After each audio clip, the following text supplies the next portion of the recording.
37장. 바빌로니아 왕 느부갓네살은 여호야김의 아들 고니야를 대신하여 요시야의 아들 시드기야를 유다 땅의 왕으로 앉혔다. 그런데 왕이나 그의 신하들이나 그 땅의 백성이나 할 것 없이 모두가 주께서 예언자 예레미야를 보내셔서 전한 말씀에 순종하지 않았다. 그때에 시드기야 왕이 셀레미야의 아들 여후갈과 마아세야의 아들 제사장 스바냐를 예언자 예레미야에게 보내어서 자기들을 도와 그들의 주 하나님께 기도를 드려달라고 청하였다. 그때는 예레미야가 아직 감옥에 갇히지 않았기 때문에 그 백성 사이에서 자유롭게 활동하던 때였으며 바로의 군대가 이미 이집트에서 출동했고 예루살렘을 포위했던 바빌로니아 군인들은 그 소식을 듣고 예루살렘에서 퇴각한 때였다. 그때에 주께서 예언자 예레미야에게 다음과 같이 말씀하셨다. 나 주 이스라엘의 하나님이 이렇게 말한다. 너희를 보내어 나에게 물어보도록 한 유다 왕에게 너희는 이렇게 전하여라. 너희를 도우려고 출동한 바로의 군대는 제 나라 이집트로 돌아갈 것이다. 그러나 바빌로니아 군대는 다시 와서 이 도성을 공격하여 점령하고 불질러 버릴 것이다. 나 주가 이렇게 말한다. 너희는 바빌로니아 군대가 틀림없이 너희에게서 떠나갈 것이라고 생각함으로써 너희 자신을 속이지 말아라. 그들은 절대로 철수하지 않을 것이다. 너희를 공격하는 바빌로니아 군대 전체를 너희가 물리쳐서 오직 부상병들만 남긴다 하여도 그들은 각자의 장막에서 떨치고 일어나 나와서 이 도성을 불질러 버릴 것이다. 바빌로니아 군대가 바로의 군대 때문에 예루살렘에서 철수하였을 때에 예레미야는 집안의 상속 재산을 물려받을 일이 있어서 예루살렘을 떠나 베냐민 땅으로 가려고 길을 떠났다. 그가 베냐민 문에 이르렀을 때에 그곳에 한 수문장이 있었는데 그는 하나냐의 손자이며 셀레미야의 아들로서 이리야라고 하는 사람이었다. 그가 예언자 예레미야를 붙들고 말하였다. 당신은 지금 바빌로니아 군인들에게 투항하러 가고 있소. 이 말을 듣고 예레미야가 그렇지 않소. 나는 바빌로니아 진영으로 투항하러 가는 사람이 아니오 하고 해명하였으나 이리야는 그 말을 듣지 않고 예레미야를 체포하여 고관들에게로 데려갔다. 고관들은 예레미야에게 화를 내며 그를 때린 다음에 서기관 요나단의 관저에 있는 구치소에 예레미야를 감금시켰다. 그때에는 그 집이 감옥으로 사용되었기 때문이다. 그곳에는 지하 감옥이 있었는데 예레미야는 거기에 들어가서 오랫동안 갇혀 있었다. 하루는 시드기야 왕이 사람을 보내어 예레미야를 왕궁으로 데려와서 그에게 은밀히 물어보았다. 주께서 무슨 말씀을 하신 것이 없습니까? 그때의 예레미야는 있습니다 하고 대답하였다. 예레미야가 계속해서 말하였다. 임금님께서는 바빌로니아 왕의 소나귀에 들어가실 것입니다. 예레미야는 시드기야 왕에게 호소하였다. 제가 임금님이나 임금님의 신하들에게나 이 백성에게 무슨 죄를 지었다고 저를 감옥에 가두어 두십니까? 바빌로니아 왕이 우리나라를 치러 오지 않을 것이라고 임금님께 예언하던 임금님의 예언자들은 지금 어디에 있습니까? 그러니 이제 부디 저의 소원을 들어주시기 바랍니다. 높으신 임금님, 부디 저의 간구를 받아주셔서 저를 다시 서기관 요나단의 집으로 돌려보내지 말아주십시오. 거기에 가면 살아나올 수 없습니다. 시드기야 왕은 사람들에게 명령을 내려 예레미야를 근위대 뜰에 가두고 그 도성에서 양식이 모두 떨어질 때까지 빵 만드는 사람들의 거리에서 빵을 매일 한 덩이씩 가져다가 예레미야에게 주게 하였다. 이렇게 해서 예레미야는 근위대 뜰 안에서 지내게 되었다. 38장. mat단의 아들 스바랴와 바수울의 아들 그달리야와 셀레미야의 아들 유갈과 말기야의 아들 바수훌이 예레미야가 온 백성에게 다음과 같이 전하는 말씀을 들었다. 나 주가 이렇게 말한다. 이 도성 안에 머물러 있는 사람은 전쟁이나 기근이나 연병으로 죽을 것이다. 그러나 바빌로니아 군인들에게 나아가서 항복하는 사람은 죽지 않을 것이다. 적어도 자기의 목숨만은 건질 것이며 계속 살아남게 될 것이다. 나 주가 말한다. 이 도성은 반드시 바빌로니아 왕의 군대에게 넘어간다. 그들이 이 도성을 점령한다. 대신들이 왕에게 말하였다. 이 사람은 마땅히 사형에 처해야 합니다.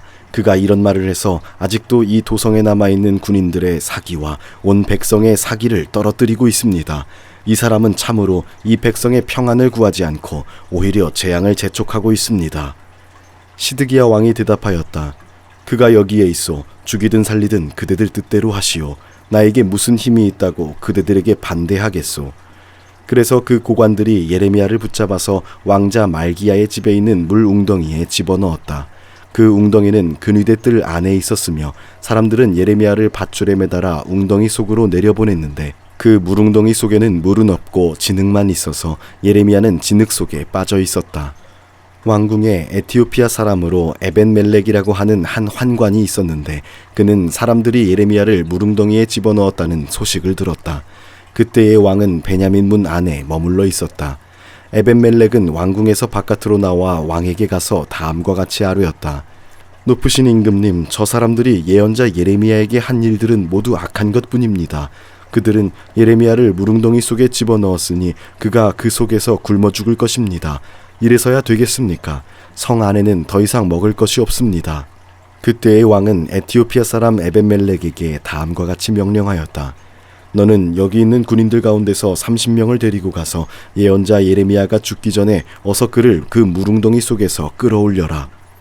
에벤멜렉이 그 사람들을 데리고 왕궁의 의복 창고로 들어가서 헤어지고 찢어진 옷 조각들을 거기에서 꺼내다가 밧줄에 매달아서 물웅덩이 속에 있는 예레미야에게 내려주었다. 에티오피아 사람 에벤멜렉이 예레미야에게 말하였다. 헤어지고 찢어진 옷 조각들을 양쪽 겨드랑이 밑에 대고 밧줄에 매달리십시오. 예레미야가 그대로 하였다. 사람들이 밧줄을 끌어당겨서 예레미야를 물웅덩이 속에서 끌어올렸다. 이렇게 해서 예레미야는 근위대 뜰 안에서 지내게 되었다. 시드기야 왕은 사람을 보내어서 예언자 예레미야를 주의 성전 셋째 문 어귀로 데려왔다. 그리고 왕은 예레미야에게 말하였다. 내가 그대에게 한 가지를 묻겠으니 아무것도 나에게 숨기지 마시오. 그러자 예레미야가 시드기야에게 대답하였다. 제가 만일 숨김없이 말씀드린다면 임금님께서는 저를 죽이실 것입니다. 또 제가 임금님께 말씀을 드려도 임금님께서는 저의 말을 들어주시지 않을 것입니다. 시드기야 왕은 예레미야에게 이렇게 은밀히 맹세하였다. 우리에게 목숨을 주신 주의 살아계심을 두고 맹세하오. 나는 그대를 죽이지도 않고 그대의 목숨을 노리는 저 사람들의 손에 넘겨주지도 않겠소. 그러자 예레미야가 시드기야에게 말하였다. 주 만군의 하나님, 이스라엘의 하나님께서 임금님에게 이렇게 말씀하십니다. 너는 바빌로니아 왕의 고관들에게 항복하여야 한다. 그러면 너는 너의 목숨을 구하고 이 도성은 불에 타지 않을 것이다. 그리고 너와 너의 집안이 모두 살아남게 될 것이다. 그러나 네가 바빌로니아 왕의 고관들에게 항복하지 않으면 이 도성이 바빌로니아 군대의 소나귀에 들어가고 그들은 이 도성에 불을 지를 것이고 너는 그들의 손에서 벗어날 수가 없을 것이다. 그런데도 시드기야 왕은 예레미야에게 이와 같이 대답하였다. 나는 바빌로니아 군대에게 투항한 유다 사람들이 두렵소. 바빌로니아 군대가 나를 그들의 손에 넘겨주면 그들이 나를 학대할지도 모르지 않소. 예레미야가 말하였다. 그들의 손에 넘어가지 않을 것입니다. 부디 제가 임금님께 전하여 드린 주님의 말씀에 순종하십시오. 그래야 임금님께서 형통하시고 임금님의 목숨도 구하실 것입니다. 그러나 임금님께서 항복하기를 거부하시면 주께서 저에게 보여주신 일들이 그대로 일어날 것입니다. 보십시오. 유다의 왕궁에 남아있는 여인들이 모두 바빌로니아 왕의 고관들에게로 끌려가면서 이렇게 탄식할 것입니다. 믿던 도끼에 발 찍혔다. 친구들이 너를 속이고 멋대로 하다가 네가 진창에 빠지니 너를 버리고 떠났다. 임금님의 모든 아내와 자녀들도 바빌로니아 군대에 끌려갈 것이고 임금님께서도 그들의 손에서 벗어나지 못하고 바빌로니아 왕의 손에 붙잡히실 것입니다. 그리고 이 도성도 불에 타버릴 것입니다. 그런데도 시드기야는 예레미야에게 이렇게 말하는 것이었다. 이런 이야기를 아무에게도 발설하지 마시오. 그렇지 않으면 그대는 목숨을 부지하지 못할 것이오. 나하고 이야기했다는 것을 고관들이 알면 그들이 그대에게 와서 나하고 무슨 말을 하였으며 또 내가 무슨 말을 하였는지 사실대로 말하라고 할 것이요. 그들이 그대를 죽이지 않겠다고 하면서 아무것도 숨기지 말고 말하라고 할 것이요. 그러면 그대는 그대가 요나단의 집으로 돌아가면 죽게 될 터이니 그곳으로 돌려보내지 말아달라고 임금님에게 간청하였다고만 대답하시오. 과연 고관들이 모두 예레미야에게 와서 물어보았다. 그때의 예레미야는 왕이 자기에게 명령한 그 말대로만 그들에게 대답하였다. 그 이야기의 내용은 전혀 탄로나지 않았고 대신들은 예레미야에게 더 이상 할 말이 없었다. 이렇게 해서 예레미야는 예루살렘이 함락되는 날까지 근위대 뜰 안에 머물러 있게 되었다.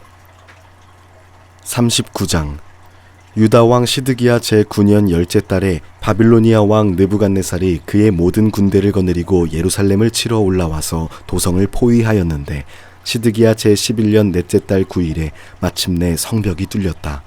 바빌로니아 왕의 고관들이 모두 성 안으로 들어와서 중앙대문에 앉았다. 네르갈사레셀과 삼갈르보와 살스김 곧 랍사리스와 다른 네르갈사레셀 곧 람막과 바빌로니아 왕이 보낸 다른 고관들이 모두 앉아 있었다. 유다 왕 시드기야와 그의 모든 군인들은 쳐들어오는 적군을 보고서 모두 도망하였다. 그들은 밤에 왕의 동산길을 통과하여 두 성벽을 잇는 통로를 지나 아라바 쪽으로 도망하였다. 그러나 바빌로니아 군대가 그들을 추격하여 여리고 평원에서 시드기야를 사로잡아 하마 땅의 림나로 끌고 가서 바빌로니아 왕 느부갓네살 앞에 세워놓았다. 바빌로니아 왕이 시드기야를 신문하였다. 바빌로니아 왕은 림나에서 시드기야의 아들들을 시드기야가 보는 앞에서 처형하였다. 바빌로니아 왕은 유다의 귀족들도 모두 처형하였다.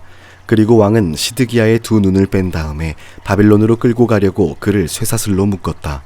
바빌로니아 군인들은 왕궁과 민가에 불을 지르고 예루살렘의 성벽들도 허물어 버렸다.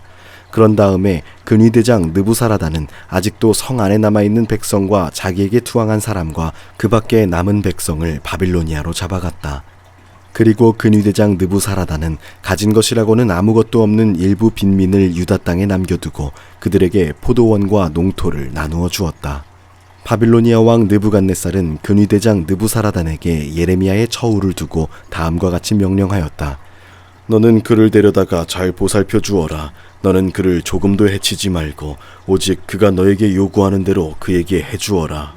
근위대장 느부사라단과 느부사스반 곧 랍사리스와 네르갈사레셀 곧 람막과 바빌로니아 왕이 보낸 다른 고관들 모두가 사람을 보내어 근위대 뜰에서 예레미야를 데려다가 사반의 손자요 아히감의 아들인 그달리야에게 맡겨서 그를 집으로 돌아가게 하였다.